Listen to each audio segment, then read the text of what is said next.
ஓம் சக்தி. ஓம் ஆதிபராசக்தி. என் அன்பு குழந்தையே, இந்த சுபவேளையில் உன் வேண்டுதலை நிறைவேற்றி தர, நீ கேட்டதை தரவும் அம்மா நான் வந்திருக்கின்றேன். என்னை தவிர்க்காமல் பொறுமையாக கேள் தங்கமே. எல்லோரும் உன்னையும் உன் மனதையும் காயப்படுத்துகின்றார்கள். அதில் அவர்கள் சந்தோஷப்படுகின்றார்கள். உனக்கு துரோகத்தை இழைக்கிறார்கள் என்று கவலைப்படாதே. இது உன்னுடைய வாழ்க்கை, நீ வாழ வேண்டிய வாழ்க்கை. மற்றவர்களுக்காக யோசித்து அவர்களின் மீது அன்பு செலுத்தியும் அந்த அன்பு கிடைக்காததால் வருத்தப்பட்டும் அழுதும் கொண்டிருக்கின்றாய். இதை முதலில் நிறுத்திவிடு தங்கமே. உன்னுடைய வாழ்வில் ஒவ்வொரு கணமும் உனக்கு முக்கியமானது. அதை புரிந்து கொண்டு எப்படி பயனுள்ளதாக மாற்ற வேண்டும் என்பதை முதலில் தேர்வு செய். மற்றவர்கள் உன்னை காயப்படுத்தவில்லை, நீ அனுமதித்தால் மட்டும்தான் உன்னை மற்றவர்கள் காயப்படுத்த முடியும். உன் மனதை திடமாக வைத்து கொண்டால் அதுவே உன் பலமாகும்.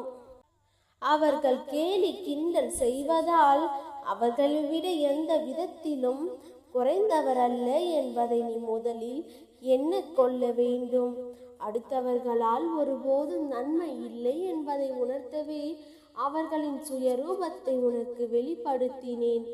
அந்த பிரிவினால் நீ இன்று வரை அழுகின்றாய். ஆனால் அவர்களோ உனக்கு எளிதாக துரோகம் செய்துவிட்டு சந்தோஷமாக இருக்கின்றார்கள். ஆனால் என் பிள்ளை, நீயோ அவர்களை ஏன் நினைத்து வருந்திக் கொண்டிருக்கின்றாய்?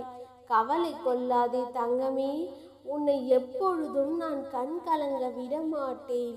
நீ எதையெல்லாம் இழந்ததாயோ அதைவிட இரட்டிப்பாக உன்னை வந்தடைய போகிறது. நீ செய்யும் 3 தவறால் தான் கஷ்டப்படுகின்றாய் குழந்தையே. அது என்னவென்று நான் சொல்கிறேன், திருத்திக்கொள். காரணமின்றி அன்பு வைப்பது உன்னுடைய முதல் தவறு. எல்லோரிடமும் உண்மையாக இருப்பது 2வது தவறு. மற்றவர்கள் நம்மை போல் இருப்பார்கள் என்று நினைப்பது 3வது தவறு.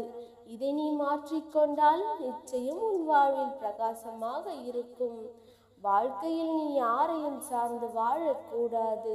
நிழல் கூட வெளிச்சம் உள்ளவரைத்தான் உன்னுடன் துணைக்கு வரும் என்பதை முதலில் புரிந்து கொள். கவலை கொள்ளாதே. உன்னுடைய அத்தனை கஷ்டங்களையும் தீர்க்கும் மருந்தாக நான் இருப்பேன்.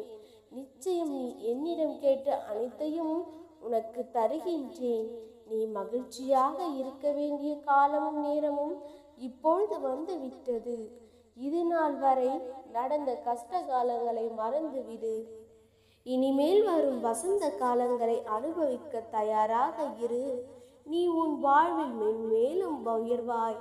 அந்த நாள் மிக மிக அருகில் வந்து விட்டது என்பதை மட்டும் நினைவில் வைத்துக்கொள்.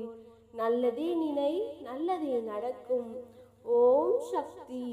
ஓம் ஆதிபராசக்தி.